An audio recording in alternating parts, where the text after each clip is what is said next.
Hi అండి, welcome to హార్టీస్ kitchen. ఈరోజు ఒక స్పెషల్ కర్రీని మీకు చూపించబోతున్నాను. అదేంటి అంటే నేతి రొయ్యల ఇగురండి.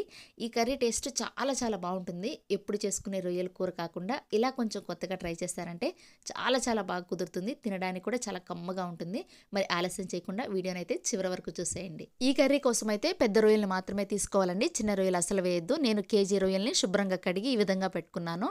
ఇప్పుడు స్టవ్ వెలిగించి ఒక బాండీ తీసుకొని ఇందులో 100 గ్రాములు నెయ్యి వేసుకోవాలి. నెయ్యి వేడైన తర్వాత ఈ రొయ్యలన్నిటిని కూడా ఇందులో వేసేసుకోవాలండి. మనకు నేతిలో రొయ్యలు ఫ్రై అయితే కర్రీ చాలా చాలా టేస్టీగా ఉంటుంది.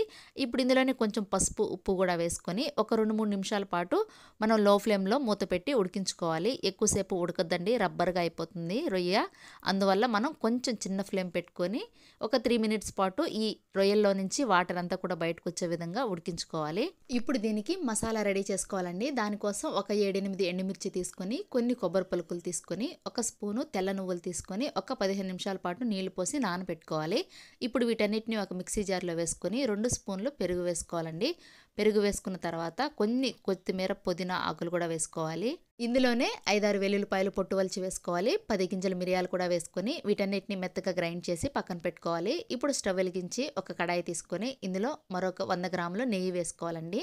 ఈ నెయ్యి వేడైన తర్వాత దీనిలో కొన్ని చెక్క లవంగాలు తీసుకొని జీలకర్ర వేసుకొని 1 నిమిషం పాటు వేయించుకోవాలి. తర్వాత 2 పెద్ద సైజు ఉల్లిపాయలని ఈ విధంగా సన్నగా కట్ చేసుకొని వేసుకోవాలండి. ఈ ఉల్లిపాయలు మంచి బ్రౌన్ కలర్ వచ్చేంత వరకు నెయ్యిలోనే బాగా వేయించుకోవాలి.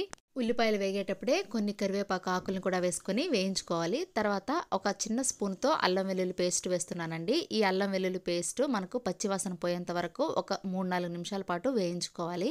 ఇలా వేగిపోయిన తర్వాత మనం ముందుగా గ్రైండ్ చేసి పెట్టుకున్న మసాలా అంతా కూడా ఈ ఉల్లిపాయలో వేసేసుకోవాలి. ఈ ఉల్లిపాయలకి మసాలా అంతా కూడా బాగా పట్టే విధంగా కలుపుకుంటూ లో ఫ్లేమ్లో బాగా వేయించుకోవాలండి. ఈ మసాలా వేగితేనే మనకు కర్రీ టేస్ట్ అనేది చాలా చాలా బాగా కుదురుతుంది. ఇప్పుడు ఇందులో కొంచెం పసుపు వేసుకొని అలాగే ధనియాల పొడి, కొంచెం జీలకర్ర పొడి కూడా వేసుకోవాలి. నేను ఇక్కడ గరం మసాలా ఏమీ వేయట్లేదండి. నేను ఇక్కడ ఫ్రాన్స్ మసాలా ఒక స్పూన్ మాత్రమే వేస్తున్నాను. అలాగే కలర్ కోసం కాశ్మీరీ రెడ్ చిల్లీ పౌడరు 2 స్పూన్లు వేస్తున్నాను. మీకు కారం కావాలంటే కారం కూడా వేసుకోవచ్చు. ఇలా వేసిన తర్వాత వీటన్నిటిని బాగా కలుపుకోవాలి. ఇవన్నీ బాగా కలుపుకున్న తర్వాత ఇందులో మనం ముందుగా ఉడికించి పక్కన పెట్టుకున్న రొయ్యల్ని నీళ్లతో పాటు వేసేసుకోవాలి. ఈ కర్రీలో మనం నీళ్ళేమి ఎక్స్ట్రా వేయట్లేదండి. ఈ రొయ్యల్లో నుంచి వచ్చే వాటర్ మాత్రమే సరిపోతుంది. ఇలా వేసుకున్న తర్వాత వీటన్నిటిని కూడా బాగా కింద నుంచి కలుపుకోవాలి. దీన్ని ఇప్పుడు మనం లో ఫ్లేమ్లో ఒక 5 నిమిషాల పాటు ఉడికించుకోవాలండి. ఇలా ఉడికేటప్పుడు కొంచెం దగ్గరే ఉండి కలుపుకుంటూ ఉండాలి. ఎందుకంటే దీనిలో తెల్ల నువ్వుల పేస్ట్ వేసాం కాబట్టి కొంచెం అడుగంటుతుంది. అందువల్ల మనం గరిటెతో కలుపుకుంటూ ఉండాలి. ఇలా ఒక 7-8 నిమిషాల పాటు మనం ఉడికించుకోవాలండి. అంతే, ఎక్కువసేపు ఉడికించిన అవసరం లేదు. రొయ్యలు చాలా తక్కువ టైంకే ఉడికిపోతాయి కాబట్టి.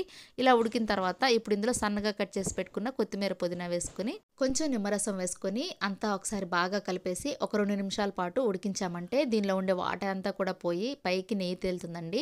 ఇలా నెయ్యి అంతా కూడా పైకి వచ్చేసినప్పుడు మనకు కర్రీ రెడీ అయిపోయినట్టే. ఇప్పుడు స్టవ్ ఆఫ్ చేసేసుకుంటే సరిపోతుంది. చూసారు కదా, ఎంతో సింపుల్గా టేస్టీగా అయిపోయే నేతి రొయ్యల ఇగురు చాలా చాలా కమ్మగా ఉంటుందండి. మనం నెయ్యిలో ఈ కర్రీ చేసాం కాబట్టి చాలా చాలా టేస్టీగా ఉంటుంది. ఒకసారి అయితే ట్రై చేయండి. దీన్ని వైట్ రైస్తో కానీ, పుల్కా, చపాతీ దేంతో తిన్నా కూడా చాలా చాలా బాగుంటుంది. ఒకసారి అయితే ట్రై చేయండి. మీకు కనుక ఈ వీడియో నచ్చినట్లయితే లైక్ చేయండి, షేర్ చేయండి, సబ్స్క్రైబ్ చేయండి. మర్చిపోకుండా పక్కన బెల్ సింబల్ని ప్రెస్ చేయండి. మరిన్ని వీడియోస్ కోసం ప్లీజ్ డూ సబ్స్క్రైబ్ హార్టీస్ కిచెన్.